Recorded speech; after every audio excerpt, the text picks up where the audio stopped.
Remember your first script? Here's mine, the Coffee Talk.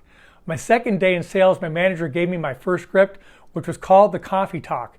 We practiced the Coffee Talk over and over until I felt confident with it. I still remember it today. Hello, prospect. Let's get together for a cup of coffee. We can learn more about you, and you can learn more about us. If there's a good fit, great. We can talk about possible next steps. And if there isn't, we can shake hands and be friends. How does that sound? Would sometime in the morning or afternoon be better? As I began to get ready for my first call blitz of the day, I was still pretty nervous. So I put the Coffee Talk in front of me as I was making calls. I was always thinking about what I would do if I actually got a meeting because I had never had a cup of coffee in my life.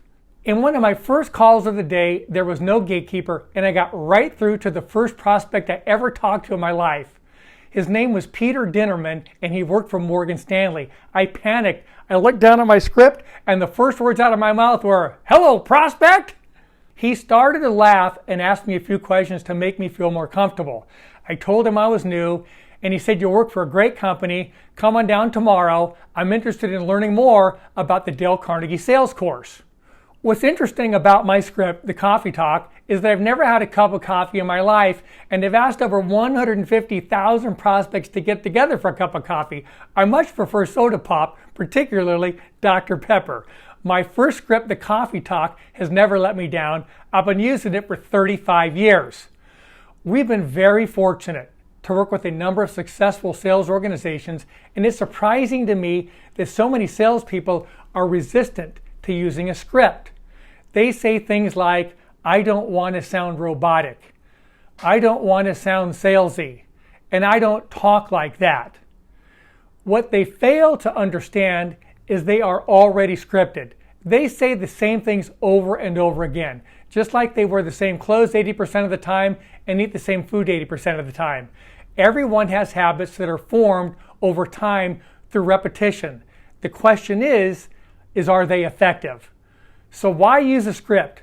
Singers use lyrics, sports teams run plays, dancers do routines, and actors use scripts. They just practice them so many times it becomes who they are.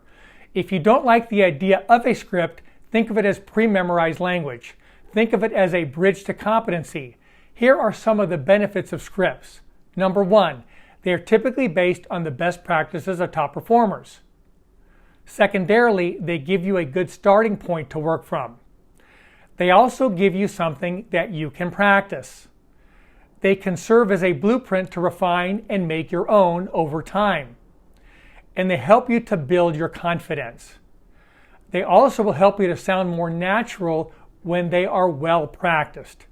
So remember, anytime you see some of the most highly compensated people in our society, like singers, dancers, actors, and athletes perform, they are working off lyrics, routines, lines, and plays.